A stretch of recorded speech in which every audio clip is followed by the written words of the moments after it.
نبی کریم صلی اللہ تعالیٰ علیہ وآلہ وسلم اس مبارک مہینے میں روزوں کی کثرت فرمایا کرتے تھے، اور آپ علیہ الصلاۃ والسلام نے اس کی ترغیب بھی ارشاد فرمائی۔ تو ہمیں بھی چاہیے کہ آقا دو جہاں صلی اللہ تعالیٰ علیہ وآلہ وسلم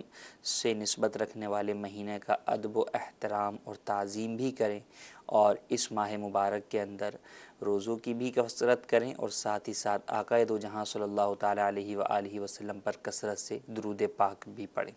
چنانچہ نبی رحمت شفیع امت صلی اللہ تعالیٰ علیہ وآلہ وسلم کا فرمان عالی شان ہے، بروز قیامت لوگوں میں میرے قریب تر وہ ہوگا جس نے دنیا میں مجھ پر زیادہ درود پاک پڑھے ہوں گے۔ صلو علی الحبیب صلی اللہ تعالی علی محمد صلی اللہ تعالی علیہ وآلہ وسلم۔ پچھلے ہفتے ہم نے ایک نیا موضوع شروع کیا تھا، اور جس کا تعلق آئی ٹی کے ڈپارٹمنٹ سے تھا، کہ شعبہ آئی ٹی سے متعلق وہ مسائل یا وہ درپیش صورتیں کہ جن کے بارے میں ہمیں جاننا چاہیے کہ اسلام اس بارے میں ہمیں کیا حکم دیتا ہے، کون سے کام اس شعبے کے اندر کرنا ہمارے لیے جائز ہیں، اور کن کاموں سے بچنا ضروری ہے، یہ جاننا ضروری ہے۔ ہر شعبے کے حوالے سے ہر شعبے کے متعلقہ افراد کو اپنے شعبے سے متعلق دینی احکام کا سیکھنا یہ بہرحال فرض ہے۔ ہم اسی دینی احکام اور دینی پیغام کو آپ تک پہنچانے کے لیے کوئی ایک خاص موضوع لے کر حاضر ہوتے ہیں، اور اس کے اندر ابتدائی گفتگو بھی کرتے ہیں، آپ کے سوالات بھی شامل کرتے ہیں، اور مقصد یہ ہوتا ہے کہ کافی حد تک ان مسائل کو جو لوگوں کو عموماً درپیش ہوتے رہتے ہیں ڈسکس کیا جا سکے، اور ان کے شرعی احکامات بیان کیے جا سکے۔ لیکن یہ آپ بھی سمجھتے ہیں کہ مختصر سلسلے کے اندر ایک بہت وسیع پیمانے پر پھیلے ہوئے کسی شعبے کو اس کے تمام مسائل کا احاطہ کرنا ممکن نہیں ہوتا، لیکن بہرحال اس سے ایک فائدہ ضرور یہ ہوتا ہے کہ لوگوں کے ذہنوں کے اندر سوالات اٹھنا شروع ہو جاتے ہیں کہ ہاں یہ مسئلہ بھی بیان کیا گیا تھا، اس کے اندر یہ چیز تھی، اب اس سے ملتا جلتا تو میرے پاس بھی ایک اس طرح کا مسئلہ ہے، میں بھی یہ کام کرتا ہوں۔ وہ ڈسکس نہیں ہوا، لیکن بہرحال آپ کو آگاہی ہو گئی، آپ آشنا تو ہو گئے اس سے کہ نہیں یہ بہرحال یہ چیز ہے جس کو پوچھنا ہے، تو اب آگے آپ کا کام بنتا ہے کہ آپ اس سے متعلق رہنمائی حاصل کریں۔ اگر آپ کی کالز شامل نہ بھی ہو پائے تو بھی آپ دارالفتہ اہل سنت کے نمبرز پر جو ہے وہ رابطہ کر آپ ان سے وہ رہنمائی حاصل کریں کہ بہرحال ہمارے لیے یہ دین سیکھنا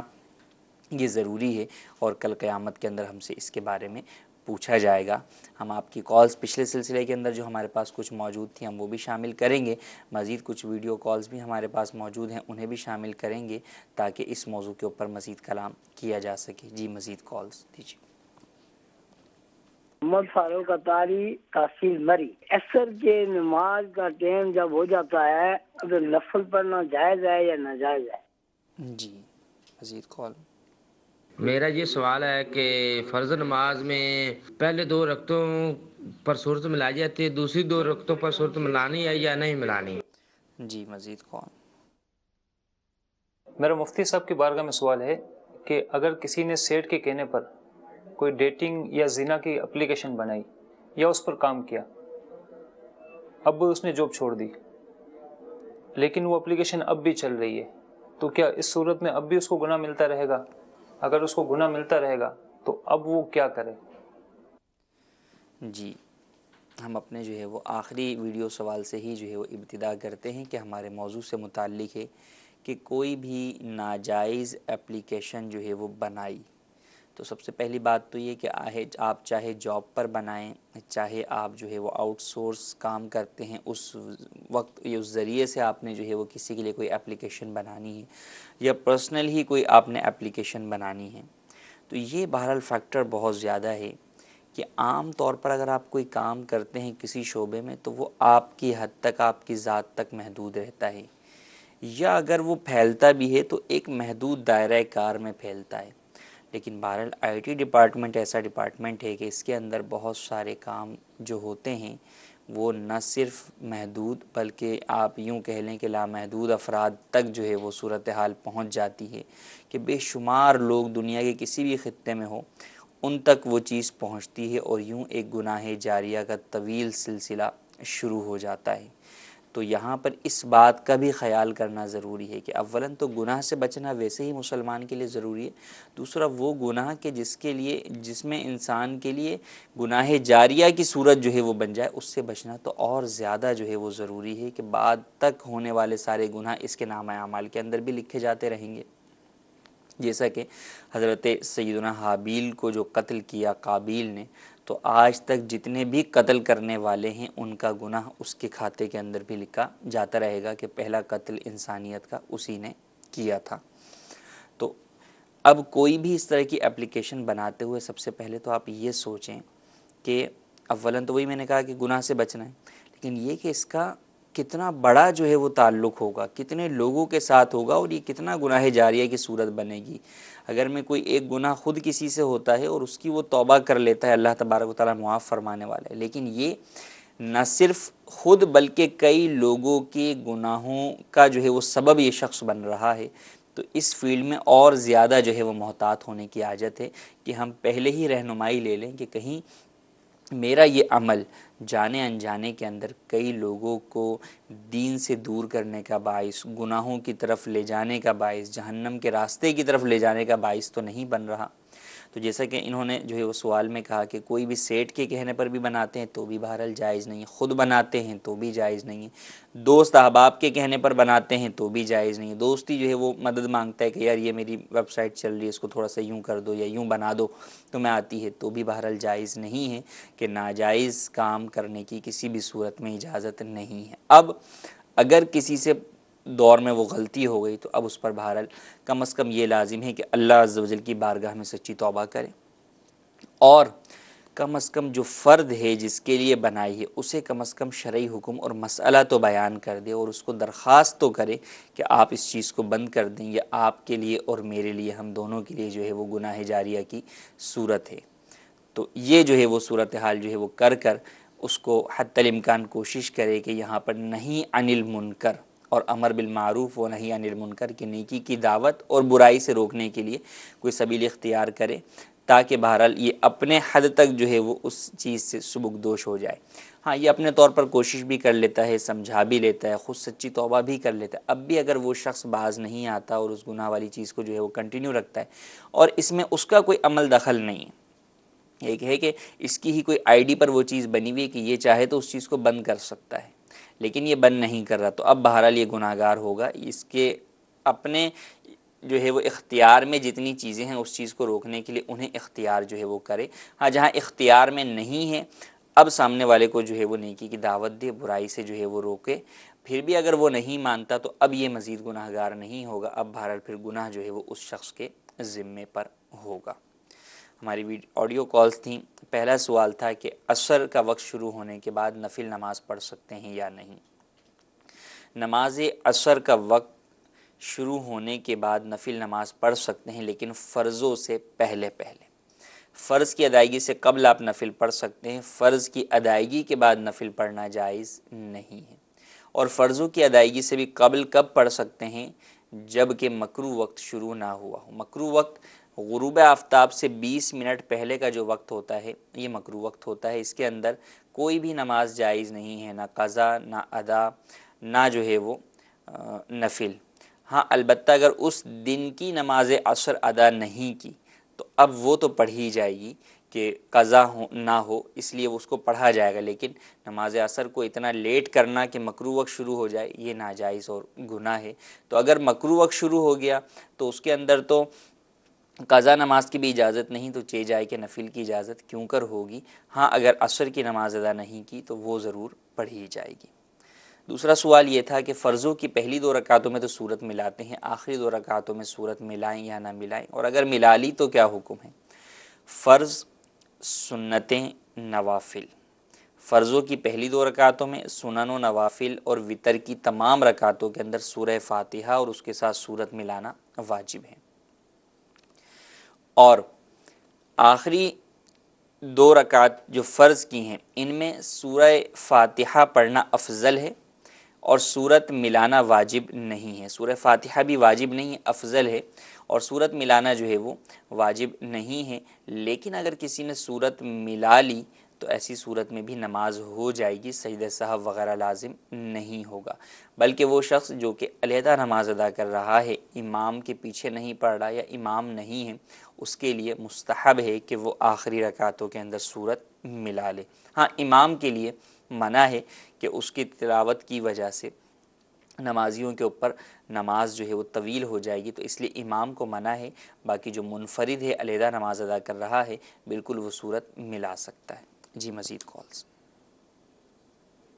میرا سوال یہ ہے کہ اگر ریسرچ کے دوران یا سرچنگ کے دوران نامحرم کی تصویریں آ جائیں تو ان سے کیسے بچا جائے؟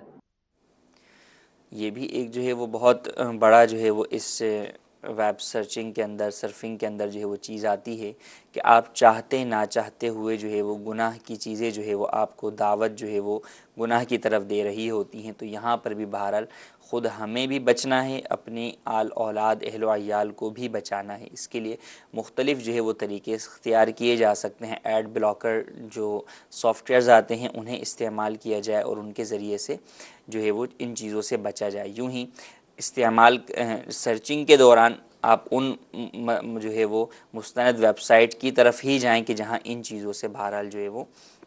بچنا ممکن ہو، اور اگر کوئی اس طرح کی چیز آ جاتی ہے تو فوری طور پر اسے ہائیڈ کر دیا جائے، اس کی طرف جو ہے وہ نگاہ کرنا یہ جائز نہیں ہوگا۔ تو ان باتوں کا بھی خیال رکھنا بہت۔ اسی طریقے سے کسی جگہ پر جو ہے وہ پاپ اپ ونڈو کھل جاتی ہے اور اس کے اندر جو ہے وہ موسیقی جو ہے وہ شروع ہو جاتی ہے، تو اس چیز سے بھی بچنا ہے کہ موسیقی سننا بھی جائز نہیں ہے۔ جی مزید کو۔ میرا نام محمد طاہر طاری اٹلی کے شہر بولونیا سے عرض کر رہا ہوں۔ مفتی صاحب کی بارگاہ میں میرا سوال عرض ہے کہ کمپیوٹر کی تعلیم حاصل کرنا کیسا، اس کے بارے میں شرعی رہنمائی فرما دیجیے۔ دیکھیں، تعلیم کے اوپر ہم نے پچھلے دنوں کافی جو ہے وہ طویل سلسلے کیے اور اسی سے متعلق یہ سوال ہے، تو اس میں یہ بات جاننا ضروری ہے کہ تعلیم فی نفسی ہی تعلیم کی حد تک تو جائز ہے، لیکن تعلیم میں جہاں مفاسد ہوں گے، جہاں شرعی اعتبار سے خرابیاں ہوں گی، وہاں پر بہرحال خود ان مفاسد کا جو ہے وہ بارے میں جاننا اور ان سے بچنے کی تدابیر کو جاننا جہاں یہ ضروری ہے، وہیں اساتذہ پر، انتظامیہ پر، اسکول انتظامیہ پر یا والدین کے اوپر بھی یہ لازم ہے کہ وہ بھی ان معاملات کے اندر اپنے بچے کی خبرگیری رکھیں اور انہیں غلط چیزوں سے جو ہے وہ مفاسد کا انہیں جو ہے وہ بتائیں تاکہ وہ اس چیز سے بچیں اور اس سے بچنے کے حل بھی بتائیں۔ اب کمپیوٹر ایجوکیشن کی جو ہے وہ تعلیم آج کل عمومی طور پہ جو ہے وہ تمام اسکولز کے اندر ہی شامل نصاب ہے، لیکن بہت ساری چیزیں وہ ہیں کہ اولاً تو بچوں کو وہ سکھائی جاتی ہیں کہ جس کا تعلق جو ہے وہ بچے کے ساتھ فی الحال نہیں ہے، آگے کی زندگی کے اندر آئے گا جب وہ بڑا ہوگا۔ لیکن ابھی سے سکھانے کا اس کا ایک نقصان یہ ہوتا ہے کہ بچے چاہتے نہ چاہتے ہوئے بھی دلچسپی کی وجہ سے یا تجسس کی وجہ سے اس چیز کی طرف بڑھتے ہیں، اور جب بڑھتے ہیں تو پھر وہاں جو چیزیں موجود ہیں نیٹ کے اوپر اس میں غلط صحیح میں وہ امتیاز نہیں کر پاتے اور ہر چیز کے اندر جو ہے وہ مبتلا ہو جاتے ہیں۔ تو اولاً تو یہ کہ ضرورت کے مطابق ہی جو ہے وہ چیز کو حاصل کیا جائے کہ وہ چیز کی جس کی ضرورت نہیں ہے، اور سیکھنے سکھانے میں اس کے مفاسد ہیں کہ وہ آپ کو جو ہے وہ دوسری طرف لے کر جا رہے ہیں، غلط راہ کی طرف لے کر جا رہے ہیں، تو پھر بہرحال بندہ جو ہے وہ اس چیز سے دور ہی رہتا ہے۔ تو یہی چیز آپ کو اپنی خود تعلیم حاصل کرنے میں، اپنی اولاد کو تعلیم حاصل جو ہے وہ کروانے میں، یا اسکول انتظامیہ اور ٹیچرز کو بچوں کو تعلیم دلانے کے اندر ان باتوں کا خیال رکھنا ضروری ہے، اور ساتھ ہی ساتھ کئی چیزوں پر ہاتھوں ہاتھ جو ہے وہ پڑھاتے ہوئے ہی تنبیہ اور ہدایات جو ہے وہ دینا ضروری ہیں کہ مثال کے طور پہ آپ پرنٹنگ کے اوپر یا پرنٹرز کے اوپر جو ہے وہ چیزیں سکھاتے ہیں، تو وہاں یہ بات معلوم ہونی چاہیے کہ پرنٹ سے آپ کوئی بھی چیز اگر نکال رہے ہیں تو اس میں جاندار کی تصویر نہ ہو، کیونکہ جاندار کی تصاویر کا پرنٹ نکالنا بلا ضرورت جو ہے وہ جائز نہیں ہے۔ تو یہ ایک مدنی پھول جیسے کہ پرنٹر سے جو ہے وہ متعلق ہو گیا۔ اسی طرح میل کرنے کے اندر کہ اگر آپ کسی کو میل کرتے ہیں تو ابتداءً جو ہے وہ آپ سلام جو ہے وہ لکھیں، اور اسی طریقے سے ویڈیو گیمز کے اوپر جو ہے وہ بات آتی ہے، پورا ویڈیو گیمنگ جو ہے وہ پوری اس کے اندر جو ہے وہ اس کی اپلیکیشنز یا سافٹ ویئرز کے بارے میں جو ہے وہ بتایا جاتا ہے، حالانکہ ویڈیو گیم کھیلنا ہی ناجائز ہے، کھیلنا بھی ناجائز ہے، آگے جا کر آپ کے بچے نے بنانا بھی نہیں ہے، کیونکہ مسلمان کے لیے ویڈیو گیم بنانا بھی جائز نہیں ہے۔ تو جب بنانا بھی جائز نہیں ہے، کھیلنا بھی جائز نہیں ہے، تو پھر اس کا سیکھنے کا کیا معنی؟ تو اس طرح کے جو سبجیکٹس ہیں انہیں نہ سیکھا جائے اور نہ ہی انہیں شامل نصاب رکھا جائے، اور دیگر جگہوں کے اوپر بھی شرعی رہنمائی کے مطابق شرعی ہدایات جہاں جہاں پر بنتی ہے ان کو پیش نظر رکھ کر ہی پڑھانا چاہیے، اور پڑھنے والوں پر، اور بالخصوص چونکہ پڑھنے والے تو دیکھیں بچے ہوتے ہیں انہیں اتنا معلوم نہیں ہوتا، والدین پر یہ ضروری ہے کہ والدین جب بچوں کو بہرحال ان تعلیم کی طرف جو ہے وہ لے کر جائیں تو پھر احتیاط کریں۔ کئی چیزیں ہوتی ہیں اسکول کی جانب سے، یا بچے جب سیکھ کر آتے ہیں تو کمپیوٹر کا جو ہے وہ گھر پر تقاضا کرتے ہیں کہ بھئی کمپیوٹر یا لیپ ٹاپ ہمیں لے کر دیا جائے، تو وہاں پر والدین پر ایک بہت بھاری ذمہ داری عائد ہو جاتی ہے کہ بچوں کی کمپیوٹر سرچنگ اور انٹرنیٹ سرچنگ اور کمپیوٹر یوز کو بہرحال جو ہے وہ مانیٹر کریں، اور اس معاملے کے اندر ہرگز لاپرواہی نہ برتیں۔ جی مزید کو میرا نام محمد عرفان اتاری۔ مفتی صاحب سے میرا سوال یہ ہے کہ کئی بار نفل نماز میں عبدہ و رسولہ پڑھ کر تہجد میں تو اللہم صلی علی محمد و آلہ بس اتنا پڑھ کر سلام پھیر دیتا ہوں، تو کیا اس طرح نماز ہو جاتی ہے؟ اور تو کیا فرضوں میں یا سنتوں میں اس طرح کرنے سے نماز ہو جاتی ہے پوری؟ جی مزید کال۔ ندیم عباس اتاری۔ سوال میرا مفتی صاحب سے یہ ہے کہ اگر طواف کے 3 پھیرے کیے بے وضو ہو گیا تو کیا وضو کر کے آ کے اسی تیسرے پھیرے سے شروع کرے گا یا ایک سے شروع کرے گا؟ کیا اسی طرح نہ صفا مروہ کی صعید کے دوران بھی اسی طرح کا مسئلہ ہے؟ جواب ارشاد فرما دیجیے۔ جی مزید کال۔ عبد الخلیل مٹھیاں۔ حضور میں موبائل کا کام کرتا ہوں، یہ بھی آئی ٹی کے شعبے میں آتا ہے، اور مجھے یہ بھی پتہ ہے کہ ٹچ موبائل میں ریپیئر بھی کرتا ہوں اور سیل بھی کرتا ہوں، اور مجھے یہ بھی پتہ ہے کہ اس میں کیا کیا کیا جاتا ہے اور کیا خرافات ہیں۔ آپ مجھے یہ بتائیں کہ ان کو بیچنا، اور مجھے پتہ ہے اس پہ ابھی جو معاملات موبائلوں پہ ہوتے ہیں آپ کو پتہ ہے، اور ویڈیو چلانی ہے یا یہ چلانا ہے وہ چلانا ہے، آیا میرے لیے کیا اچھی نیتیں ہونی چاہیے، اور آیا یہ بیچنا اور ان کو ٹھیک کرنا اور یہ معاملات کرنے میرے لیے بہتر ہے یا نہیں؟ اس کا جواب ارشاد فرما دیجیے گا شرعی مسائل کے حوالے سے۔ جی پہلا سوال ہمارا یہ کہ نماز کے اندر قعدہ اخیرہ کے اندر درود پاک مکمل نہ پڑھنا، مختصر پڑھنا، اور دعائے معصورہ نہ پڑھنے کی صورت میں نماز ہو جائے گی؟ دیکھیں نماز تو ہو جائے گی، لیکن بہرحال درود پاک مکمل پڑھنا سنت ہے، دعائے معصورہ بھی جو ہے وہ پڑھنی ہے، تو ان چیزوں کو نہ پڑھنے کی وجہ سے نماز تو اگرچہ ہو جائے گی کہ واجب وغیرہ کا ترک نہیں ہو رہا، فرائض میں کمی نہیں آ رہی، لیکن بہرحال فضیلت سے جو ہے وہ محرومی ہے۔ تو عام نمازوں میں سنن مؤکدہ، غیر مؤکدہ، نوافل یا فرضوں کے اندر مکمل ہی پڑھا جائے۔ ہاں قضائے عمری جس کے اوپر بہت زیادہ نمازیں ہوں، وہاں پر علماء نے فرمایا کہ یہ تخفیف کا طریقہ استعمال کرے تاکہ زیادہ سے زیادہ اپنی قضا نمازیں جلد از جلد ادا کر سکے۔ تو اس کے لیے یہ ہے کہ وہ اللہم صلی علی محمد کہہ کر جو ہے وہ سلام جو ہے وہ پھیر لے، تاکہ کھڑے ہو کر پھر دوبارہ جو ہے وہ نماز جو ہے وہ قضا نمازیں جو ہے وہ جلد از جلد ادا کر لے۔ عام نمازوں کے اندر اسی بات کا خیال رکھا جائے اور اسی بات کا اہتمام کیا جائے کہ درود ابراہیمی دونوں مکمل پڑھے جائیں اور دعائے معصورہ بھی ساتھ میں پڑھی جائے۔ دوسرا سوال ہمارا تھا کہ طواف کے بعض پھیروں کے اندر اگر وضو ٹوٹ گیا یا سعی کے بعض پھیروں میں وضو ٹوٹ گیا تو ہم وہیں سے جو ہے وہ دوبارہ شروع کر سکتے ہیں یا نہیں؟ جی ہاں بالکل وہیں سے شروع کر سکتے ہیں، جا کر وضو کر کر آئیں اور دوبارہ وہیں سے طواف یا سعی شروع کر سکتے ہیں، دوبارہ سے شروع کرنا لازم نہیں ہے۔ تیسرا سوال ہمارے موضوع سے متعلق ہے کہ موبائل جو ہے وہ بیچنے کا یا موبائل کی ریپیئرنگ کا کام کرتے ہیں، اور فی زمانہ جو ہے وہ اینڈرائڈ موبائل ہے، ٹچ موبائلز ہیں، ان کے اندر جو سارے معاملات ہیں، یعنی ایک طریقے سے مکمل کمپیوٹر ہی جو ہے وہ آپ کے ہاتھ میں موجود ہے، تو اب ایسی صورت میں اس کا بیچنا خریدنا کیسا اور اس کی مرمت وغیرہ کرنا؟ دیکھیں بیچنا اور خریدنا تو جائز ہے، اس کے اندر چونکہ موبائل کا جائز استعمال بھی موجود ہے، اصل موبائل کا استعمال تو فون ہے اور کال جو ہے وہ کرنا ہے، باقی دیگر چیزیں بھی اس کے ساتھ ساتھ جو ہے وہ موجود ہیں، تو اس لیے بیچنا تو جائز ہے۔ ہاں آپ کسی کو اس نیت سے نہ بیچیں کہ جو ہے وہ اس کے اندر یہ جو ہے وہ گناہ کے کام جو ہے وہ کرنے کے لیے بیچ رہا ہوں یا اس میں مدد کے لیے بیچ رہا ہوں، تو فی نفسی ہی یوں موبائل بیچنے میں تو حرج نہیں، یوں ہی مرمت کرنے میں بھی حرج نہیں۔ ہاں بعض جگہوں پر معاملہ پھر دوسری جانب آ جاتا ہے کہ اگر آپ کبھی ڈیٹا ریکور کر رہے ہیں کسی کا، یا آپ جو ہے موبائل ریپیئرنگ کے اندر آپ جو ہے وہ کوئی ایسی ضرورت پڑ گئی کہ آپ کو ڈیٹا ٹرانسفر وغیرہ کرنا پڑ رہا ہے، اب اس میں ناجائز چیزیں ہیں تو بہرحال اب اس کا بیک اپ لینا یا اس کو جو ہے وہ ٹرانسفر وغیرہ کرنا یا اس کی حفاظت کے لیے اقدامات کرنا آپ کا، جبکہ خاص اس ڈیٹے کی ہی، ناجائز ڈیٹے کی ہی حفاظت کا اقدام ہو، یہ بہرحال جائز نہیں ہوگا، یہ گناہ کے اوپر ہی مدد ہوگی۔ یوں ہی موبائلز والے جو ہے وہ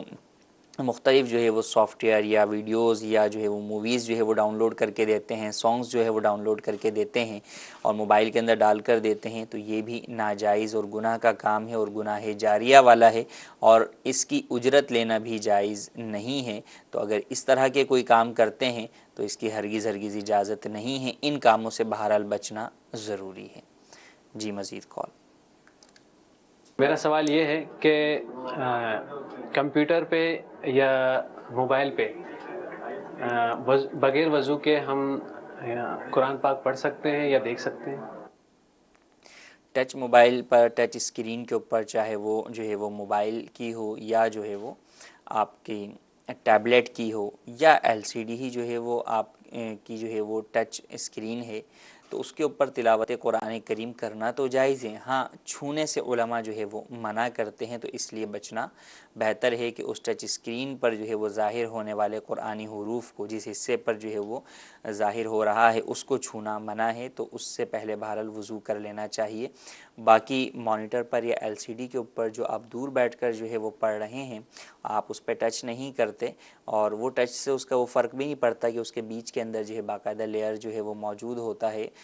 اور آپ کی بورڈ وغیرہ کے ذریعے سے استعمال کرتے ہیں، تو اس میں حرج نہیں ہے۔ اس قرآن پاک کو پڑھنے کے لیے جو اسکرین پر ظاہر ہو رہا ہے، آپ کو کی بورڈ کے بٹن وغیرہ کے ذریعے سے اس کے صفحات کو جو ہے وہ ٹرن وغیرہ کرنا پڑے، تو اس میں بھی بغیر وضو ٹرن کرنے میں حرج نہیں ہے۔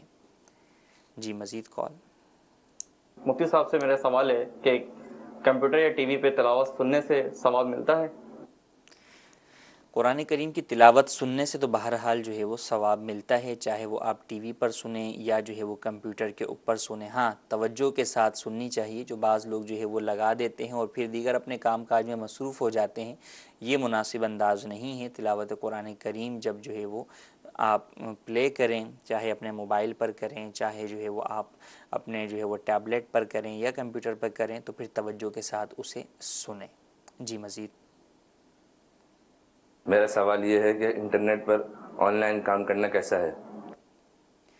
انٹرنیٹ پر آن لائن کام، یہ ایک ایسا سوال ہے کہ جو کہ بہت زیادہ جو ہے وہ وسیع جو ہے وہ صورتوں کا جو ہے بہرحال جو ہے وہ پر پھیلا ہوا ہے، کئی صورتوں کے اوپر پھیلا ہوا ہے کہ کام کی نوعیت کیا ہے، کس طور پر کام کیا جا رہا ہے۔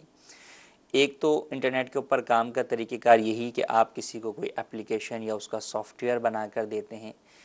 تو فی نفسی سافٹ ویئر بنا کر دینا یا جو ہے وہ اپلیکیشن بنا کر دینا، جبکہ وہ جائز ہے، تو وہ اپلیکیشن بنا کر دینا بھی جائز ہے، لیکن دار و مدار ہے ایگریمنٹ کے اوپر،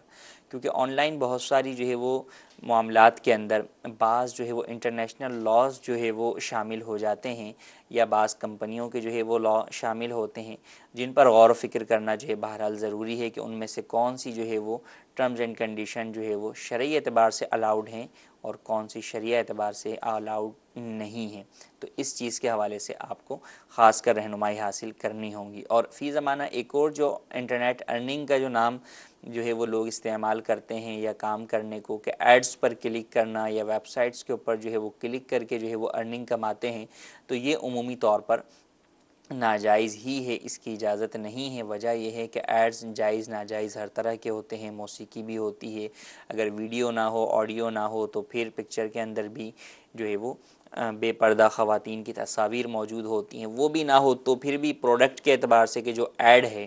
اس ایڈ کے اندر جائز چیز کی طرف بلایا جا رہا ہے، مثلا انشورنس کا ہی ایڈ ہے، تو اب اس کے اندر تصویر بھی نہ ہو، موسیقی بھی نہ ہو، پھر بھی بہرحال انشورنس کی طرف اگر بلایا جا رہا ہے اور آپ اس کے جو ہے وہ اس میں تعاون کر رہے ہیں، تو آپ کا تعاون کرنا، انشورنس جب ناجائز ہے تو اس میں تعاون بھی ناجائز ہے۔ یوں ہی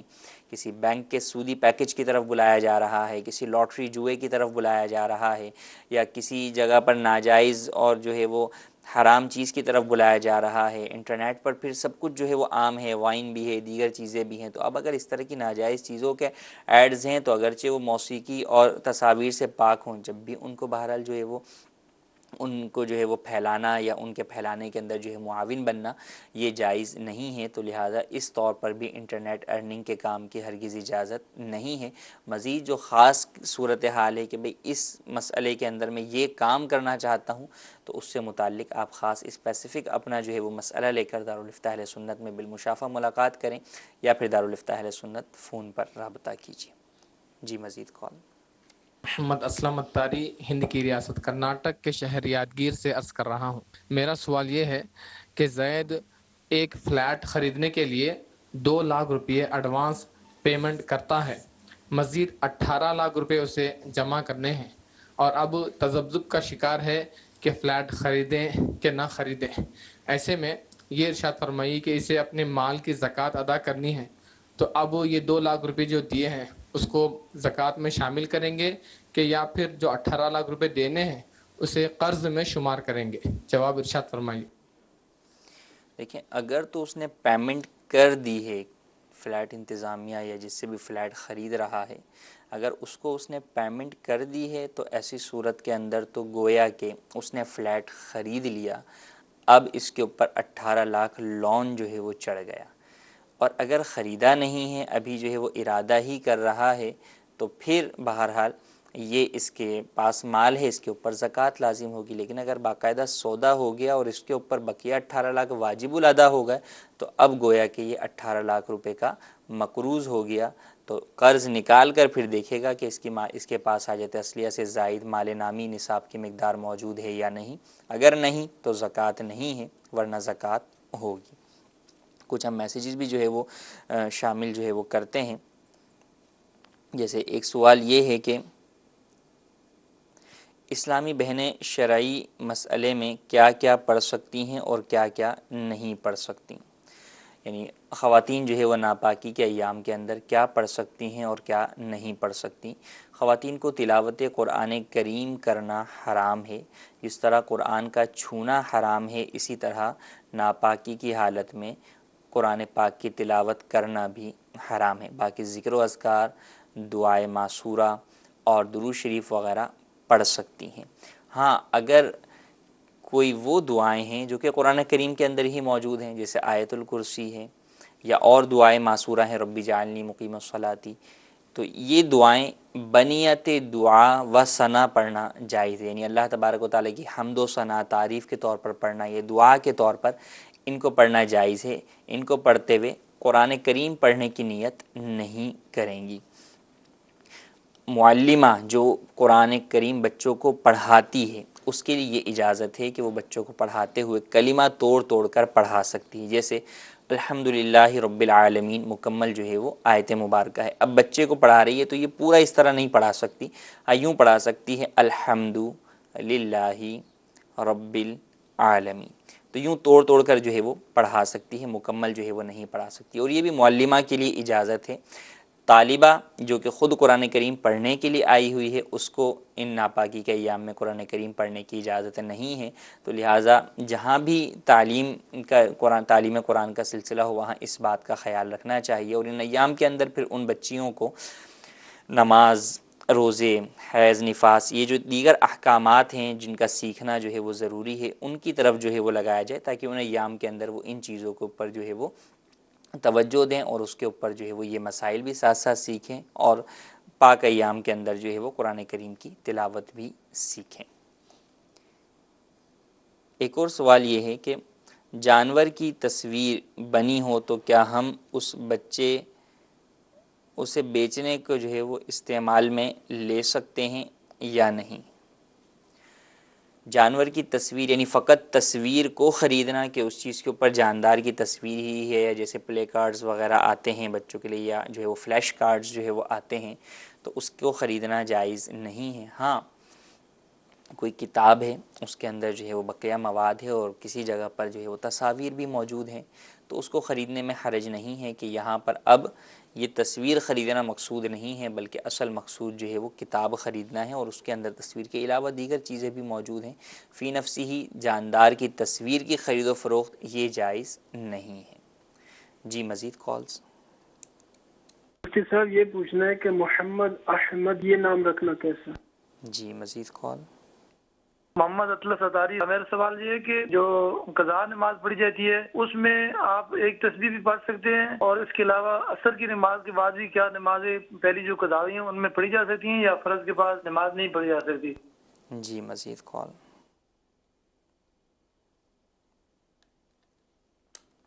میرا مفتی صاحب سے یہ سوال ہے کہ آن لائن اشتہارات دیکھنے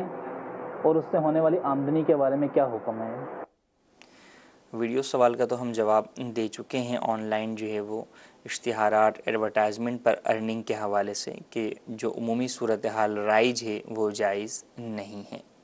پہلا سوال ہمارا آڈیو کا تھا کہ محمد احمد نام رکھنا کیسا ہے؟ بالکل دونوں نام رکھ سکتے ہیں، مبارک نام ہیں تو ان ناموں کی فضیلت بھی ہے تو بالکل رکھ سکتے ہیں۔ بعض لوگوں کے ذہنوں میں یہ بات آتی ہے کہ نہیں دو نام ایک ساتھ اس طرح کے رکھ دیں گے تو یہ جو ہے وہ بھاری ہو جائیں گے، تو یوں نام ہلکے یا بھاری نہیں ہوتے، جو اچھے اور مبارک نام ہوتے ہیں ان کے جمع ہونے میں بھی حرج نہیں۔ یوں ہی بعض لوگوں کے ذہنوں میں یہ بھی ہوتا ہے کہ بھئی گھر میں اگر سب کے نام جو ہے وہ اس طرح کے ہوں گے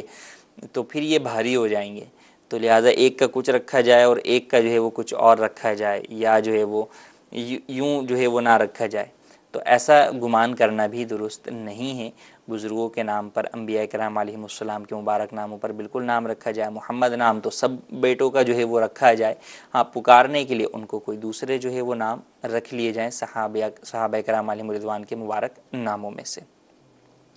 ہمارا دوسرا سوال تھا کہ قضا نماز نماز عصر کے بعد ادا کر سکتے ہیں یا نہیں؟ قضا نماز نماز عصر کے بعد ادا کی جا سکتی ہے مکروہ وقت شروع ہونے سے پہلے تک۔ ہاں البتہ لوگوں کے سامنے مسجد وغیرہ میں قضا نماز ادا نہ کریں کہ ایسی صورت میں لوگ ٹوکیں گے کہ آپ نفل پڑھ رہے ہیں، نفل نہ پڑھیں۔ اب آپ کو بتانا پڑے گا کہ نہیں میں نفل نہیں پڑھ رہا، میں تو اپنی قضا پڑھ رہا ہوں۔ تو جس طرح نماز قضا کرنا بلا عذر شرعی گناہ ہے، یوں ہی اس گناہ کا اظہار کرنا یہ بھی جائز نہیں ہے۔ لہٰذا فجر کے وقت میں سنت فجر سے پہلے یا فرضوں کے بعد جو ہے وہ اگر کوئی قضا ادا کرتا ہے طلوع آفتاب سے پہلے یا عصر کے بعد جو ہے وہ ادا کرتا ہے مکروہ وقت شروع ہونے سے پہلے تو وہ پھر پبلک کے اندر مسجد کے اندر نہ پڑھیں، ہاں گھر کے اندر جو ہے وہ علیحدہ ادا کر سکتے ہیں۔ جی مزید کال۔ میرا مفتی صاحب سے سوال یہ ہے کہ نوکری کے دوران نعتیہ کلام سن سکتے ہیں؟ جس کا جواب نہیں فرمانا، شکریہ۔ کوئی بھی ایسا کام کہ جو آپ کے کام میں رکاوٹ بنے اس کی اجازت نہیں، کیونکہ آپ جب اجیر ہیں، آپ نے جو ہے وہ ایک عقد کیا ہے کسی کے ساتھ ایک مخصوص وقت کے لیے، تو اس میں گویا کہ آپ نے اپنا وقت اس کو بیچ دیا، اب اس میں آپ نے اس کا ہی کام کرنا ہے۔ اب اگر کوئی بھی آپ ایسا کام کرتے ہیں جو کہ آپ کے کام میں رکاوٹ کا جو ہے وہ باعث بن رہا ہے یا توجہ ہٹنے کا باعث بن رہا ہے تو اس کی اجازت نہیں ہے۔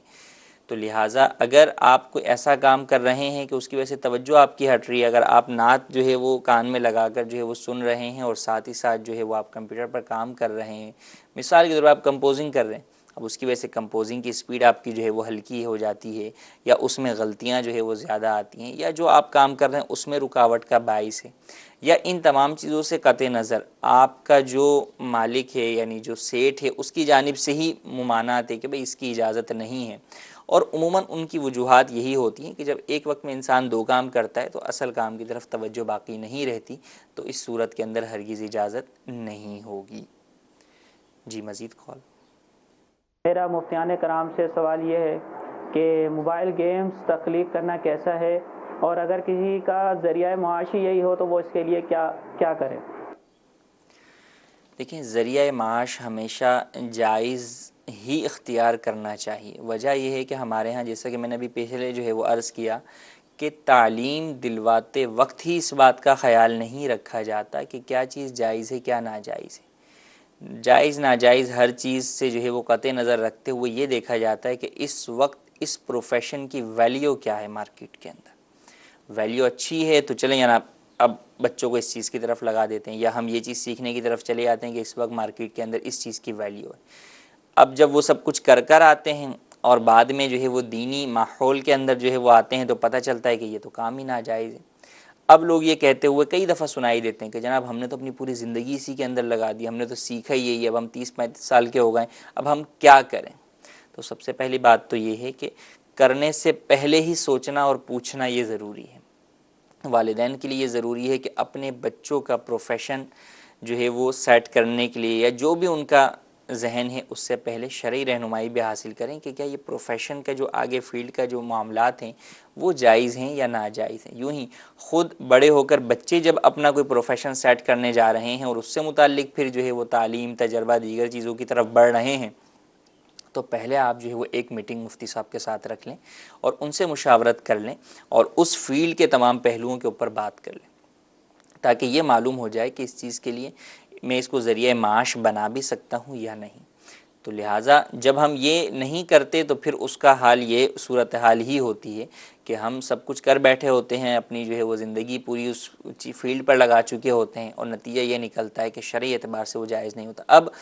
اس فیلڈ کو چھوڑنا بہت مشکل نظر آتا ہے، شیطان بھی جو ہے وہ بیک نہیں ہونے دیتا، حالانکہ وہاں پر بیک ہونا لازم ہوتا ہے، کیونکہ آمدن آپ کی جو ہے وہ پھر حرام ہوتی ہے، آپ کا وہ کام جو ہے وہ حرام ہوتا ہے۔ انسان اور بالخصوص مسلمان جو ہے وہ فقط اس دنیا کے لیے تھوڑی جی رہا ہے، اس کا تو مقصد حیات ہی جو ہے وہ رب تعالیٰ کی رضا ہے، اور یہ تو آخرت کے لیے جی رہا ہے۔ یہ تو اس کی جو ہے وہ زندگی تو بہرحال ایک جو ہے وہ امتحان گاہ ہے، اور یہاں پر جو ہے وہ اس کی تیاری جو ہے وہ کرنی ہے۔ تو لہٰذا آخرت کی فکر کرتے ہوئے بہرحال کسی کا ذریعہ آمدن بھی اگر ناجائز چیز ہو تو اسے بچنا ہی ہوگا۔ تو ویڈیو گیم کی تخلیق کاری یہ بھی ناجائز ہے، اس کی اجازت نہیں ہے۔ ہاں، متبادل بہرحال ذرائع جو ہے وہ فی زمانہ بہت ساری جگہوں پر موجود ہوتے ہیں اگر آپ انہیں تلاش کریں۔ مثال میں آپ کو جو ہے وہ سمپل سی دیتا ہوں کہ آئی ٹی کا شعبہ اگر دیگر جگہوں پر دیگر کام کر رہا ہے تو دعوت اسلامی کا شعبہ آئی ٹی بھی بہرحال دینی اعتبار سے وہ جو افراد کام کر رہے ہیں یہاں پر، انہوں نے بھی وہی آئی ٹی کی جو ہے وہ ٹیکنیکس جو ہے وہ سیکھی ہوئی ہے، وہی ایجوکیشن پڑھی ہوئی ہے، لیکن اس کا جائز طریقے سے استعمال کر رہے ہیں۔ یوں ہی مدنی چینل کو آپ دیکھ لیں کہ یہاں پر بھی جو کیمرہ مین، ٹیکنیشین دیگر ہیں وہ دیگر چینلز میں بھی ہیں، لیکن وہ یہاں پر آ کر جو ہے وہ کام کر رہے ہیں۔ اچھا، اسی طرح اکاؤنٹنٹس ہیں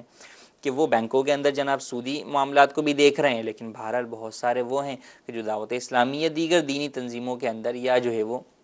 ایسے اداروں میں کام کر رہے ہیں کہ جہاں پہ سود اور دیگر ناجائز چیزوں سے تعلق نہیں ہے، جائز چیزوں کے ساتھ تعلق ہے۔ تو یوں ہی آپ کے پاس بھی کئی چیزیں اس طرح کی موجود ہو سکتی ہیں کہ جو آپ کو فن آتا ہے، جو آپ کو جو ہے وہ ایجوکیشن آتی ہے، آپ اس کے ذریعے سے دینی کام بھی کر سکتے ہیں، دینی اداروں کے اندر بھی جو ہے وہ آپ کام کر سکتے ہیں۔ اینیمیشن کے سامنے آپ کی مثال ہے کہ اینیمیشن کے ذریعے جو کارٹون جو ہے وغیرہ بنتے ہیں ان کے اندر کئی چیزوں کے اندر ناجائز چیزیں ہوتی ہیں، اس کے اندر جو ہے وہ موسیقی بھی ہوتی ہے، بے پردگی بھی ہوتی ہے، لیکن وہی اینیمیشن کا شعبہ دعوت اسلامی کے اندر بھی ہے، اور آپ کے سامنے اسی کے جو ہے وہ مدنی پھول، غلام رسول کے مدنی پھول کے نام سے آتے ہیں۔ تو بہرحال دیکھیں وہی تعلیم ہے، وہی چیز ہیں، وہی ٹیکنکس ہیں، وہی مہارتیں ہیں، استعمال اگر جو ہے وہ درست کیا جائے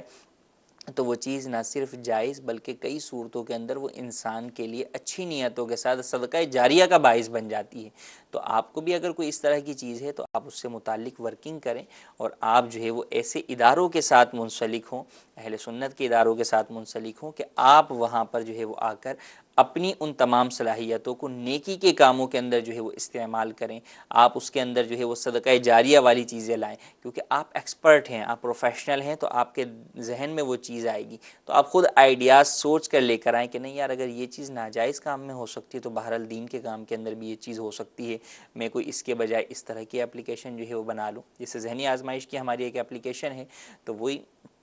اسی ٹائپ کی جو ایک پزل ٹائپ کے جو گیمز جو ہے وہ بچوں کے اپلیکیشن ٹائپ کے ہوتے ہیں گیم، اسی طرز پر بنی ہوئی ہے، لیکن بہرحال وہ علم دین سیکھنے سکھانے کا ذریعہ وہ اپلیکیشن جو ہے وہ بنی ہوئی ہے، وہ بنانے والے بھی جو ہے وہ آئی ٹی کے ہی افراد ہیں۔ تو یوں ہمیں بہرحال جو ہے وہ غور کرنا چاہیے، اور جو چیزیں ناجائز اور گناہ ہیں ان سے بچنا چاہیے، اور ہمیں اپنے کاموں کے اندر کوشش کر کے اور حتی الامکان گناہ کے کام سے بچ کر جائز کام کی طرف ہی آنا چاہیے، اور جائز کام سے بڑھ کر یہ کہ ہم نیکی کی طرف آ جائیں، صدقہ جاریہ والے کاموں کی طرف آ جائیں۔ اللہ تبارک و تعالیٰ سے دعا ہے کہ اللہ تبارک و تعالیٰ جو ہم نے سنا اسے یاد رکھنے، اس پر عمل کرنے، اسے دوسروں تک پہنچانے کی سعادت نصیب فرمائے۔ انشاءاللہ یہ سلسلہ کل جو ہے وہ 12 بجے دن ریپیٹ بھی ہوگا، تو اس کے اندر بھی آپ اسے دیکھ سکتے ہیں، اور آج ہی بعد نماز مغرب دارالفتاح اہل سنت کا ایک اور سلسلہ جو کہ روزانہ شام بعد نماز مغرب ہوتا ہے وہ بھی ہوگا، اسے دیکھنے کی بھی نیت کر لیجئے۔ اللہ تبارک و تعالیٰ ہم تمام کو دین پھیلانے، دین سیکھنے اور اس پر عمل کرنے کی توفیق عطا فرمائے، آمین بجاہ النبی الامین۔ صلو علی الحبیب صلی اللہ تعالی علی محمد صلی اللہ علیہ وآلہ وسلم۔